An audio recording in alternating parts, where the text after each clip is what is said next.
going to be about what's in name. And I'm going to look at various things in no particular order. And I don't know if have you heard about the Ben stage? No. Hey, you're not cool TikTokists, are you? No.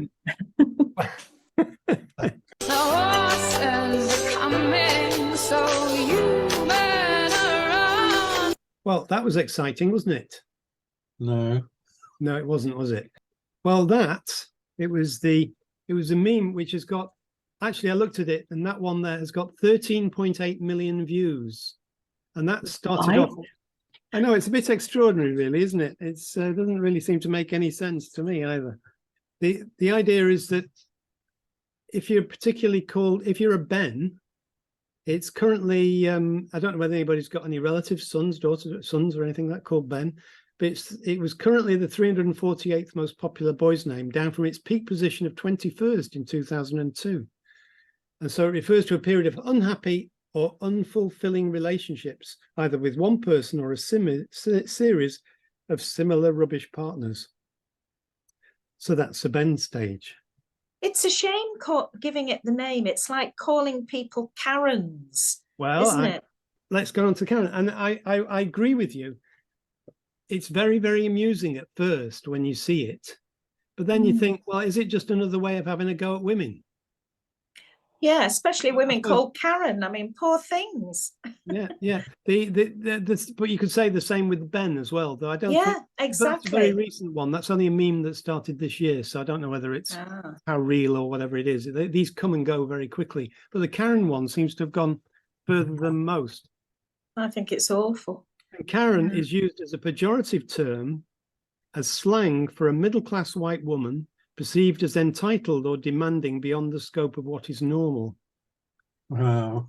So it's using their white and class privilege to demand their own way, including demanding to speak to the manager, being racist, or wearing a particularly bob-cut hairstyle. Like or parking in blue badge places with their 4x4. Oh, yeah. The people who invent these things are called Pratt, aren't they? That's a common name. Yes. Yeah. Well done, Sandy. The Karen one specific. Well, it started off, apparently it was used by black women as a term to denote middle-class white women who are using their privilege in a certain kind of way. But this is probably the most famous one. Do you remember this? The New York Central Park birdwatching incident. Oh, no. Which happened in May 2020. A confrontation occurred between Christian Cooper, an avid black birder, and Amy Cooper, unrelated, a white dog walker, in a section of the Central Park known as the Ramble. Amy's dog was unleashed in the Ramble, which is an area where leashing is required for the safety of the wildlife. She allegedly refused his request that her dog be leashed. And when Christian beckoned the dog towards him with a dog treat, Amy yelled, "Don't you touch my dog." Christian started recording Amy, who placed a 911 call telling the police, "There's an African man. I'm in Central Park. He is recording me and threatening myself and my dog. Please send the cops immediately." By the time the police arrived, they both left. But later it was announced that she was going to be charged with filing a false police report, a misdemeanor. Stop. Sir, I'm asking you to stop. Please don't come close to me. Sir, when this video of Amy Cooper calling 911 went viral in May, there is an African-American man. I am in Central Park. He is recording me and threatening myself and my dog. It fueled already heightened racial tensions in the U.S. and would end with Cooper losing her job and facing charges herself. I'm being threatened by a man into the Ramble. Please send the cops immediately. This morning, prosecutors say Cooper actually called 911 twice, the second time falsely claiming she was assaulted, a detail disclosed for the first time in a Manhattan courtroom Wednesday, where Cooper was formally charged with one misdemeanor count of falsely reporting an incident. You hear about birds. You see Christian Cooper, who recorded the video on his phone, says the confrontation began when he asked Miss Cooper to put a leash on her dog in a bird watching area of Central Park, where they are required. When she refused, Cooper said he started to record her. And so it goes on. I think it's really telling that she had the assumption if she said Afro-American, that the police would be on her side. You know, that the assumption was that. And I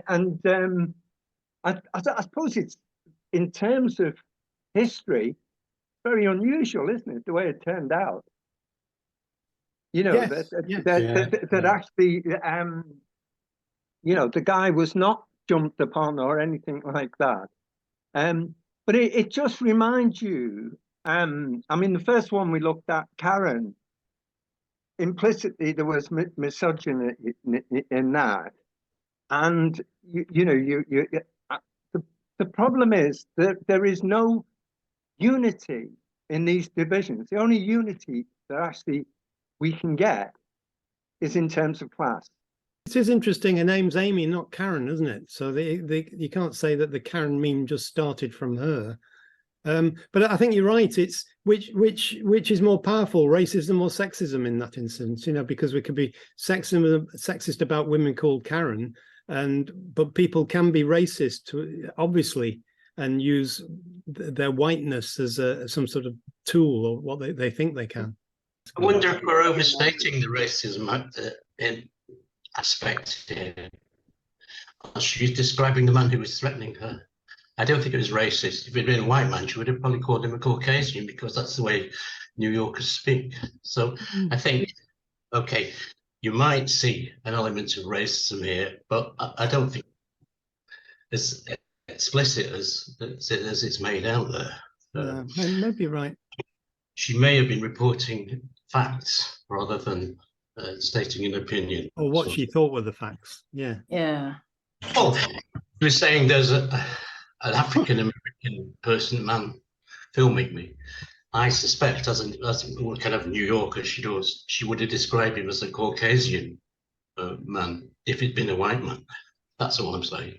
Okay, fair enough. When most people think of Karen, an image of a white lady with Kate Gosselin's 2008 haircut comes to mind. The meme has evolved from someone entitled who has a specific style haircut and always wants to speak to the manager if they don't get their way, to something a little more complex and higher stakes. Karen has come to represent a white, entitled woman who is capable of causing harm to people around her, in particular people of color. So they tried to walk right here and she blocked them. Get access. Yell at me some more. The river. Okay, Karen. A hysterical middle-aged woman with a complete lack of awareness of her privilege. Why is Karen middle-aged? Well, the name's fallen in popularity.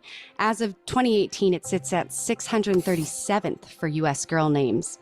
Karen was consistently in the top 10 list in the 50s and 60s. So today, there are a lot of Karens in their 50s and 60s. Growing up, it seemed like all of my friends' parents were named Karen. My teacher was named Karen. I didn't know a single other Karen my age. But why aren't we dissing other names of that era? Why not Linda or Susan? There are some theories on why this name in particular became the inspiration for this character archetype. Some Redditors point to Ray Liotta yelling at Karen in the 1990 film Goodfellas. Where's the stuff that I left, Karen? As the inspiration for the idea that Karens are infuriating. Karen! I feel like Dane Cook made Karen a thing 15 years ago. Every group has a Karen, and she's always a bag of douche. I think that there is a good point that it can be seen as a slur on, as Julie Bindel says, does anyone else think that Karen slur is woman-hating and based on class prejudice? It is sexist, ageist, and classist in that order. And Caitlin Tiffany asked, is Karen just a woman who does anything at all that annoys people? If so, what is the male equivalent? I think it's fair enough, really, that. Talking about names generally is misogyny, Bernard. I agree with that. Yeah, I agree. No, that's the essential component. It's putting women down. Yeah. This is about names generally, in the way in which employers using they use randomly assigned and racially distinctive names. They found that names like Jamal and Lakeisha were called back for interview 10% less than names like Emily and Greg, despite all having comparable applications. I think there's been a lot of research done on that, isn't there? it's quite easy for people to have just a prejudice on the basis of a name, and when you've got a lot of applicants, it's just another criteria you use to not have them in. Coming on to the popularity of different names, Mary was the most popular name in America for 6 decades, 1890s and 1950s, and John was the top spot for 3 decades, and then shared the top 2 with Robert for a while. And a quarter of all children born in the 1950s were given a name in the top 10. In Germany, apparently, Kevin is the word that they use. It says if it's given to a German child, it indicates to German teachers that such a student is prone to attention-seeking behavior as well as lower scholastic performance, and is also indicative of a lower socioeconomic status. So I'd never heard of that before, about Kevin or Kevinism or Kevinismus, as they called it, negative. So it does happen with male names, but I don't think to the extent it does with female names. Now, just looking at the usual things and the most popular baby names, the common ones now: Noah, Oliver, George Icat, third, good to see. Arthur, Mohammed.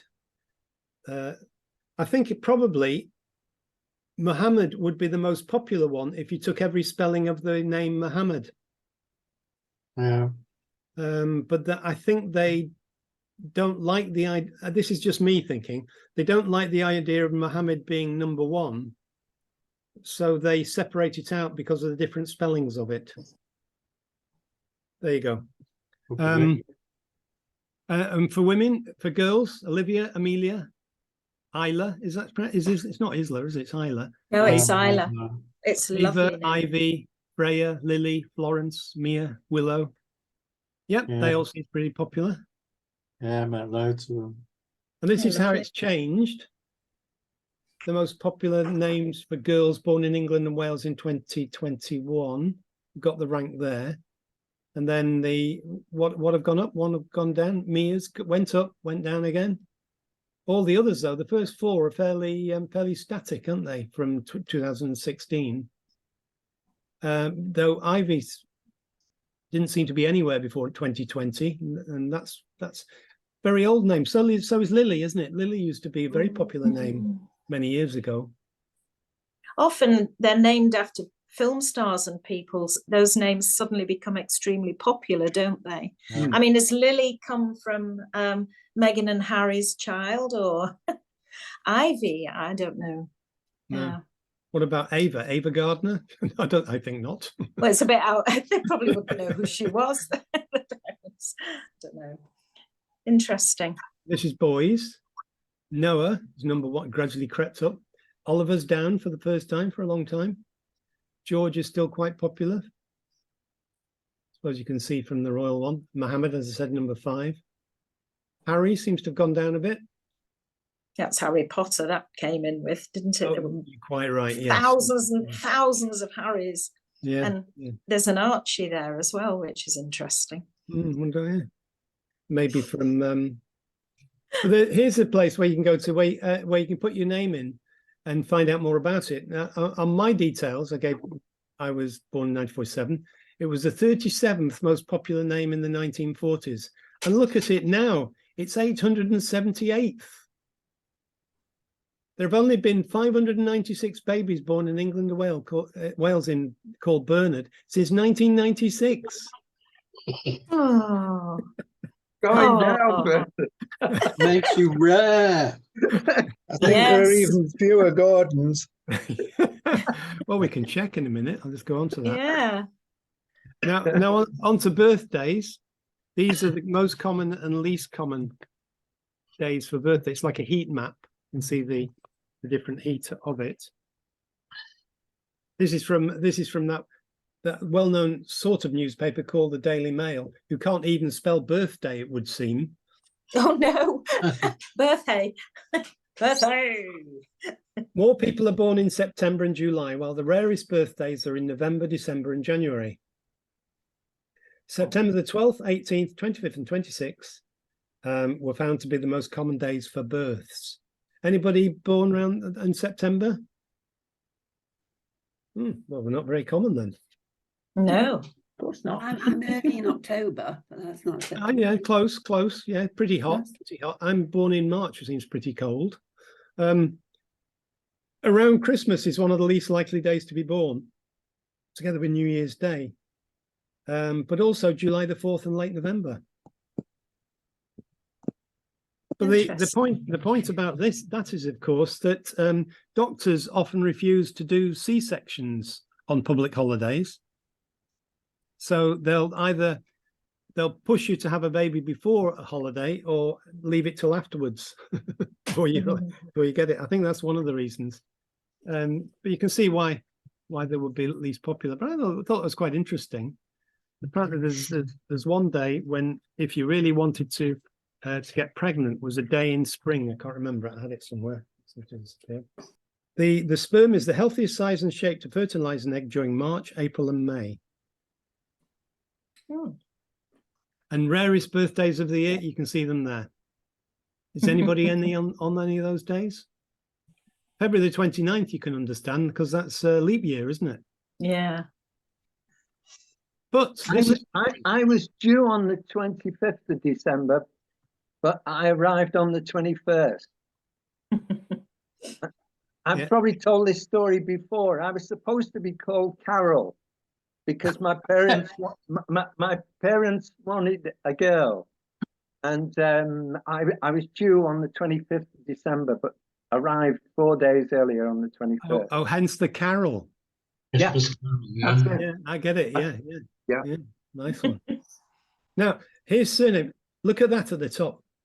Bernard, or should I say Bernard, is the second most common surname in France.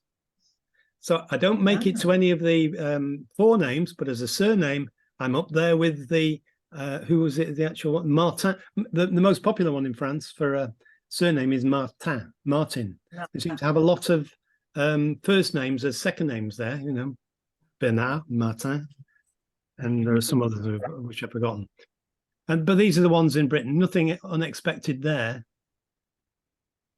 Everybody knows almost I imagine any of you know people who've got these names. It's a lot of Welsh. Yeah. Davis. Yeah. Evans, Jones, Lewis, Hughes. Yeah, you're quite Evans. Right. So I thought I'd just share that one with you. What's on your T-shirt, Bernard?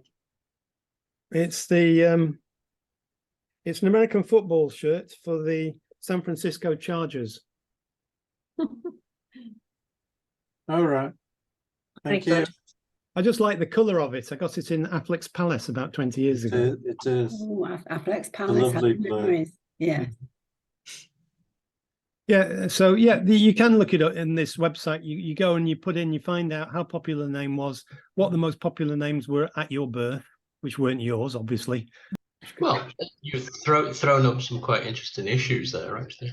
Oh, the current one, yeah, that was I think an important one. But I've often wondered when people talk about that sperm, do they go around with bottles to blokes and say, "Give us your sperm"? You know. Yes, probably. It's science. What do you think they did? Operate on them? And how many blokes are tested to make these things, or do you get caught in a corner somewhere? I think you sit in a cubicle with a dirty magazine, don't you? Maybe they go off names and you can't be called Kevin. Or Also, they'll do it for infertility research, won't they? Yes, that's exactly what it was. The Swiss researchers gave everybody a free Toblerone when they did it. I invented that bit.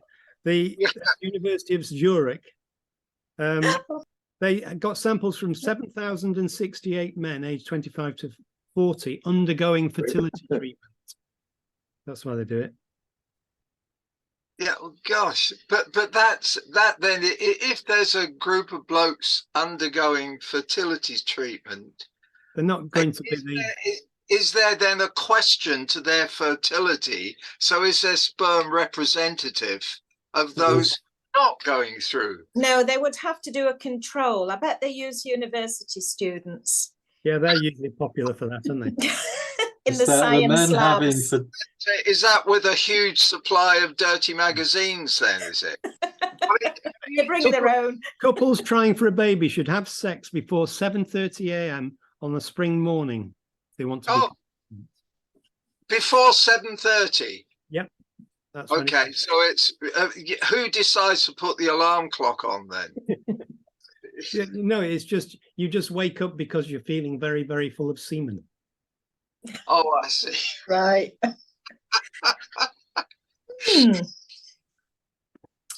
Illuminating, Bernard. Oh, hello, Gordon. Didn't see you there. Yay! Are you in a different room? It looks different. Can you hear us, Gordon? I don't think Yes, I can. I can. Yes. Oh, right, right. Very good. Very Yes, good. I'm on my tablet this morning. I'm breaking new technology, of course, all the time. I'm in the kitchen. On your tablet. That's a good phrase. It means something. Oh, doesn't it? Which tablets are you taking? Yes, yes. Don't forget your tablet when you're going on holiday. Anyway, Derek, you had a holiday in some sort of place where they have lots of nightlife. Is that right? Where was it you went? I went to a place called Torrevieja, which you go via Alicante, and on the way out, I was surrounded by people who got pissed at Manchester Airport, and you know, all the way through, there was one single stale joke. So this gang of guys who were surrounding me completely ignored whatever instructions came over, you know. So I'm not usually someone who's sort of quiet and reserved when I'm pissed off with something. I had to. Your inner Karen, was it? I had to tactically decide, and I thought so. Tactically, I didn't intervene. Yeah, so that was the reference to that. And the joke was, one of the guys in the group had more than a casual resemblance to Pep Guardiola. Now, for those who've never heard of Pep Guardiola, he's not a film star. He's a manager of Manchester City, and he's been in the news because his team's done rather well this year. And so that was begrudging. They'd start chanting, "We've got Guardiola! We've got Pep Guardiola!" Now you imagine that. The first time it might have been amusing. The second time it might have been amusing, but the 56th time it was a pain in the arse. And no one did anything about it. So I did like. It was a weird experience, you know. But it was lovely once I got there. I mean, I had a really quiet, enjoyable holiday. Well, that was. I'm sure it took you a while to calm down once you got there. After that, a few seconds. Next time we've got to look at nicknames. Oh, go on then, Derek. We need to look at what our nicknames are. Go on, Deza. Yeah, at school. I bet we all had different names from our own. Okay, names. I'll put you down to do a session on that, Derek. Yeah. Forward to that. And together with a play reading. Oh, that's a better idea. Thanks very much, Bernard. Okay, Yes, thank you. Thank you. Thank you, Bernard. Bye. Thank you, Bernard. Yeah. I'm very